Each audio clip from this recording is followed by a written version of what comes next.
नमस्कार दोस्तों, जैसे कि आप लोग जानते हैं कि मैंने बीच में वीडियो बनाना बंद कर दिया था। तो मेरे कुछ दोस्तों का कमेंट आ रहा था कि भाई आपने क्यों वीडियो बनाना बंद कर दिया, आपका वीडियो बहुत अच्छी बन रही थी, पर डे आप एक वीडियो डालते थे, हमें बहुत मज़ा आता था।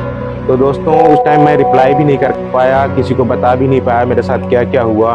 तो दोस्तों जैसे कि आप जानते हैं कि आप कोई भी अच्छा काम करना चल रहे हैं तो कुछ लोग आपको डीमोटिवेट करते हैं। तो ऐसे हमारे साथ कुछ भाई लोग हमें बहुत ज़्यादा डीमोटिवेट कर दिए थे, तो मैं डिप्रेशन में चला गया था। तो दोस्तों उसी टाइम मेरी दादी ने एक मुझे मोटिवेशनल वीडियो बना के भेजा।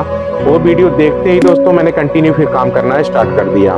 पर डे एक वीडियो मैंने फिर से डालना स्टार्ट कर दिया। आज अच्छी खासा हमारा व्यूज आ रहा है, अच्छा खासा लोग मुझे देख रहे हैं और फिर से कंटिन्यू लोग देख के मौज मस्ती कर रहे हैं, अपने दोस्तों के साथ शेयर कर रहे हैं। जैसे कुछ भाई वीडियो बनाते हैं, कुछ लोग उनको भी डीमोटिवेट कर रहे हैं। तो आप लोगों को दोस्तों अब टेंशन लेने की ज़रूरत नहीं है, हमारे पास वो वीडियो अभी भी पड़ा है। मैं आप लोगों को वो वीडियो दिखा देता हूँ, आप वो वीडियो देखिए, उसके बाद कंटिन्यू आप अपना काम फिर से स्टार्ट कर दीजिए। आइए आप लोगों को दिखा देते हैं, वो हमारे पास वीडियो पड़ा है। बेटा जिंदगी में मेहनत करते रहो, क्या पता फल की जगह पे फलानी मिल जाए।